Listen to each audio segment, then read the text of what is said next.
जय श्री गणेश दोस्तों। हमारी आज की कहानी है लालसा। अब शुरू करते हैं कहानी।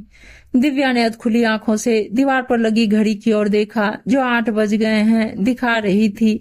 उसने फिर से आंखें बंद करके जैसे ही करवट ली, सामने मस्त नींद में सो रहे पति को कुछ देर अपलक निहारने लगी। कल ब्याह कर इस घर में आई थी। बैंक में कार्यरत चंडीगढ़ निवासी दिव्या के लिए उसके करीबी रिश्तेदार दिल्ली में सॉफ्टवेयर इंजीनियर कबीर के लिए विवाह प्रस्ताव लेकर आए थे। दिव्या के पापा को घर परिवार सब बहुत पसंद आया और जल्दी ही सब कुछ तय कर 6 महीने बाद ब्याह तय हो गया। ब्याह के बाद उसे आसानी से दिल्ली में उसी बैंक की शाखा में तबादला भी मिल गया। इन 6 महीनों में अपने भावी पति से ज्यादा तो नहीं मिल पाई, बस फोन पर ही ज्यादा बात हुई। ससुराल में सास ससुर और एक छोटी ननद बुलबुल थी। किसी को भी ज्यादा नजदीक से जानने का अभी तक उसे मौका नहीं मिला था। सब कुछ उसके लिए नया था। 2 दिन के विवाह समारोह में पति कबीर से ज्यादा बात करने का समय ही नहीं मिला, लेकिन आंखों आंखों में दोनों ने ना जाने कितनी बात की। और ये पहली रात बातें करते करते पता ही नहीं चला कब थकावट ने नींद को भी न्योता दे दिया। कमरे की बाहर की आवाजें बता रही थी कि परिवार के लोग उठ गए हैं। सोचते सोचते आधा घंटा और बीत गया। दिव्या को लगा उठ जाना चाहिए, नींद तो अब आने से रही। वैसे भी जब शरीर में बहुत थकावट हो तो तब भी नींद जल्दी से नहीं आती। वैसे उसकी सासू माँ ने सोने से पहले कहा था, बेटा जल्दी उठने की कोई जरूरत नहीं, आराम से उठना, यहाँ टीवी सीरियल की तरह सुबह कोई पूजा वगैरह नहीं है। कहते ही दोनों सास बहू हंस पड़ी थी। दिव्या ने उठने के लिए अभी 2 ही कदम बढ़ाए थे कि बीच राह में उसे अपने बड़े बड़े 3 सूटकेस रास्ता घेरे मिले। उसने नजर घुमाकर कमरे का जायजा लिया। कमरा ज्यादा बड़ा नहीं था। एक बड़ी सी अलमारी और साथ ही बड़ा सा शीशा और नीचे सुविधाजनक सामान रखने की व्यवस्था। साथ में एक तरफ छोटा सा टेबल और कुर्सी पड़ी थी जिस पर कबीर का लैपटॉप पड़ा था।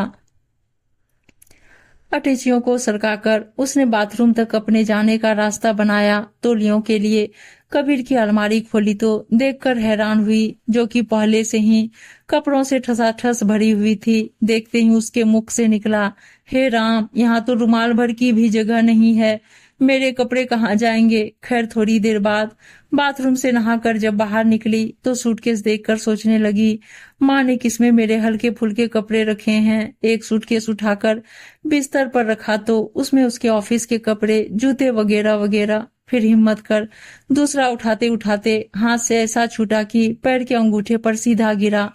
पैर पूरा दर्द से भर गया और अंगूठे का मांस उतरते ही खून तेजी से बहने लगा। एक हल्की सी चीख को उसने अपने मुंह पर हाथ रखकर दबा लिया। नहीं चाहती थी कि पति की नींद में खलल आए। उसने जल्दी से साथ पड़ा रुमाल चोट पर बांध दूसरी अटैची खोली और भगवान का शुक्र किया सब कपड़े उसी में थे। एक हल्का सा गुलाबी रंग का उसने प्लाजो सूट पहना, बड़ा सामान्य सा मेकअप किया और बाहर आ गई। रसोई में उसकी सासू माँ रेखा और कबीर की चाची नीता खड़ी बातें कर रही थी। दिव्या ने दोनों के पांव छूकर प्रणाम किया। रेखा ने उसे बहुत सारा प्यार और आशीर्वाद देकर कहा, बेटा तुम बैठो, मैं तुम्हारे लिए चाय बनाकर लाती हूँ। दिव्या भी बात जारी रखते हुए पूछने लगी, पापा जी, बुलबुल सब उठ गए? रेखा, पापा तो कब से उठ गए और बुलबुल तो 12 बजे से पहले उठने वाली नहीं। दिव्या, हाँ वो तो है, शादी की थकावट भी तो बहुत होगी। उसकी बात सुनते ही नीता बोल पड़ी, वो तो महारानी है इस घर की, यह तो उसका रोज का उठना है बहुरानी। तुम्हारी जो यह ननद है ना, किसी राजकुमारी से कम नहीं।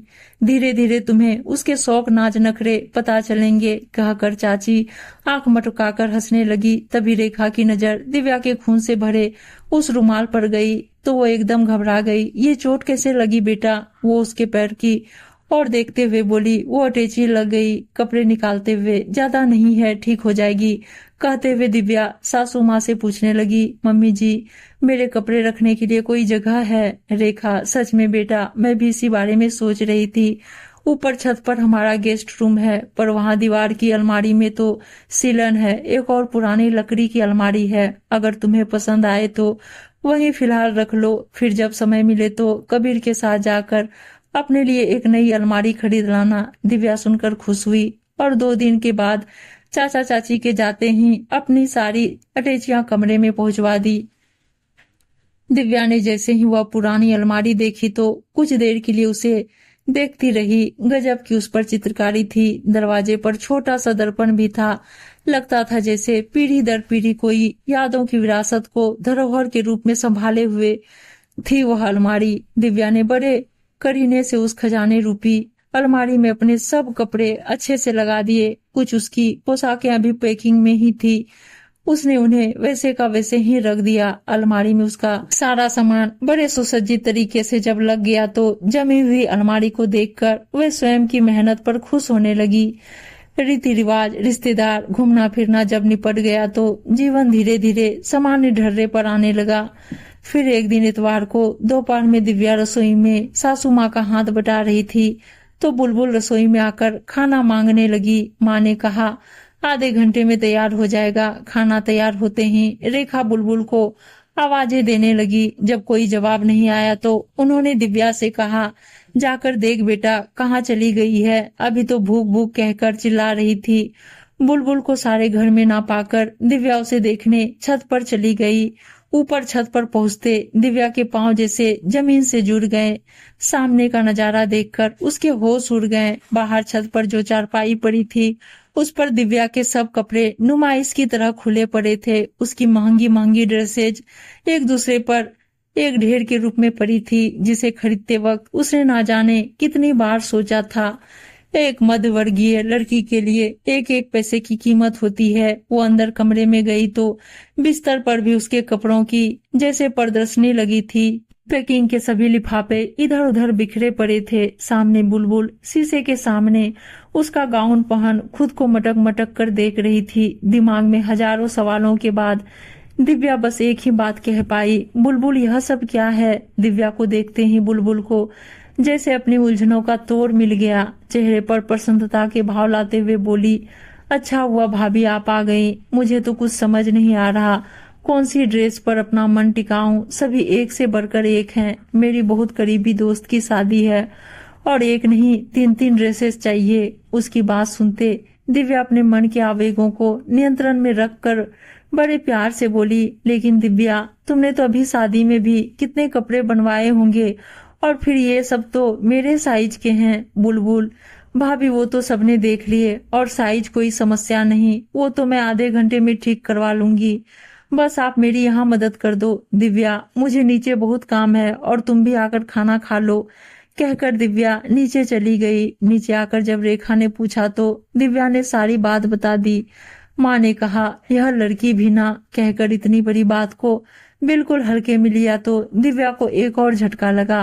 बुलबुल के इस कारनामे का अब तक कबीर को भी पता चल चुका था। रात को पत्नी का फुला हुआ चेहरा देकर कहने लगा जाने दो, वो है ही ऐसी, अपनी खुशी के आगे कुछ नहीं देखती और ना ही किसी से समझौता करती है।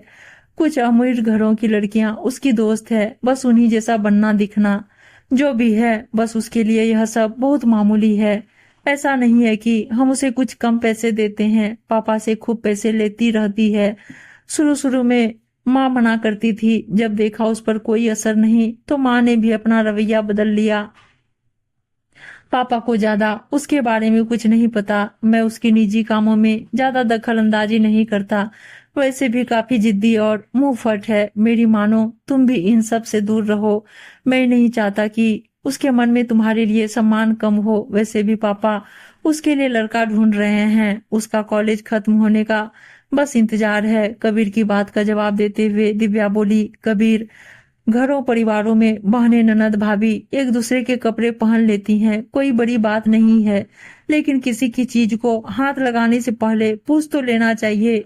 शिष्टाचार नाम की भी कोई चीज होती है। सहेलियां भी एक दूसरे से जरूरत पड़ने पर कपड़े मांग लेती है, लेकिन इसे आदत बना लेना यह अच्छे घरों की बेटियों को शोभा नहीं देता, ऐसा मैं मानती हूँ। कहकर गुस्से में कंबल तान कर सो गई। 2 साल के बाद बुलबुल की शादी एक छोटे शहर के रेस्टोरेंट के मालिक नवीन से हो गई। परिवार में उसके पिता और एक छोटा भाई अभिमन्यु था, जिसकी अभी अभी नौकरी लगी थी। माँ का काफी साल पहले स्वर्गवास हो चुका था।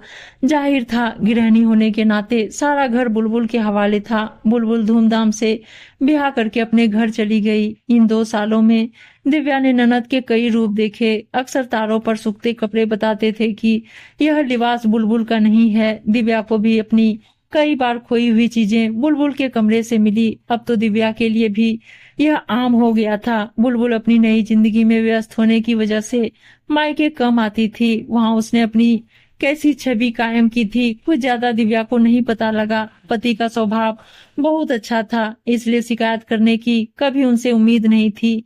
4 साल के बाद बुलबुल के देवर की शादी जब तय हुई तो शॉपिंग करने के मकसद से 3-4 दिन के लिए मायके आई। दिव्या के साथ जाकर खूब खरीदारी की। हर मौके के लिए सुंदर सुंदर ड्रेसेस खरीदी। फिर शादी का दिन भी आया। जब बारात चलने की घड़ी आई तो सभी बुलबुल भाभी को पूछने लगे। नवीन ने दिव्या से कहा, भाभी जरा जाकर देखें बुलबुल अभी तक तैयार हुई या नहीं। दिव्या जब बुलबुल के कमरे में गई तो सजी धजी बुलबुल को देखकर मुस्कुराने लगी। लेकिन यह क्या, यह साड़ी तो बुलबुल ने खरीदी ही नहीं थी, तो फिर यह साड़ी किसकी है। अभी सोच ही रही थी कि बुलबुल ने पास आकर पूछा, कैसी लग रही हूँ भाभी, और कैसी लगी यह साड़ी। दिव्या, लेकिन बुलबुल तुमने तो नीले रंग की साड़ी खरीदी थी, तो फिर यह हरे रंग की साड़ी। बुलबुल, भाभी यह साड़ी मेरी दोस्त नैना की है, जानती हो 35,000 की है, एकदम नई। वो मुझे अपने कपड़े दिखा रही थी तो मुझे यह साड़ी बहुत पसंद आई, तो कहने लगी तुम्हें इतनी अच्छी लगी तो तुम पहन लो। दिव्या सोचने लगी, हे भगवान, यह तो अभी तक सुधरी नहीं, क्या सोच रही हो भाभी, बताओ ना कैसी लग रही हूँ। बुलबुल अपने पल्लू को लहराते हुए बोली। कुछ सोचकर दिव्या ने कहना शुरू किया, साड़ी तो बहुत सुंदर है और तुम मुझसे भी ज्यादा सुंदर लग रही हो, लेकिन मुझे यह सोचकर बुरा लग रहा है कि यह साड़ी तुम्हें किसी को देखने ही नहीं देगी। बुलबुल हैरान होकर बोली, क्या मतलब भाभी। मतलब यह बुलबुल, जब महिलाएं तुम्हारी तारीफ करेगी तो नैना क्या यह किताब अपनी 35,000 वाली साड़ी को नहीं देगी। वो कीमत ही नहीं, उसके साथ जुड़ी कहानी भी सुनाएगी।